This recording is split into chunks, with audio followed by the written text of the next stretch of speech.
तुमच्याबरोबर हे जे पॅनल आहे हे आमचं पॅनलसुद्धा 100% निवडून येणार याबद्दल मी नमस्कार करतो. मामाजी, तुम्हाला सांगायला आनंद वाटतो की हे आमचं दक्षिणेश्वर हनुमान मंदिर, आमचा हनुमान हा आपल्या नवसाला पावणारा हनुमान आहे आणि हा जागृत देवस्थान आहे. याच्यावर पूर्ण कॉलनी परिसर आणि पूर्ण नाशिक परिसराचं त्याच्यावर निष्ठा आहे.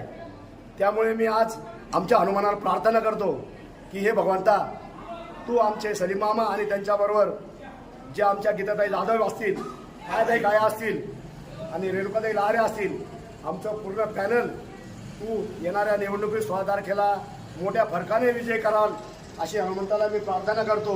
आणि माझ्याकडून आमचा पॅनल निवडून आल्यानंतर येणारा जो हनुमान जन्मोत्सव आहे, या जन्मोत्सवाला 101 नारळांचा मी इथं हार टाकेल. मी हनुमंताला मी साकडं घालतो, हे हनुमंता तू आमच्या या पूर्ण पॅनलला सक्रिय मदत कर, शक्ती दे आणि आमचा पॅनल निवडून आण, हीच मी प्रार्थना करतो हनुमानाला. जय हिंद, जय महाराष्ट्र.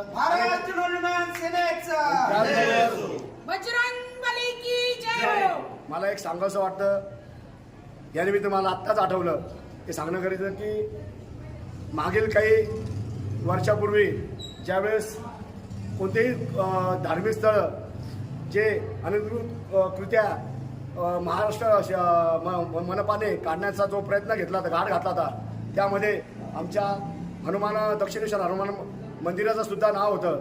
तर मला सांगण्यात इथं आनंद वाटतो की त्यावेळेस मामा असतील यांनी यासाठी उपोषण करून हे आमचं मंदिर त्यांनी हे जागृत देवस्थान मामांनी वाचवलेलं आहे.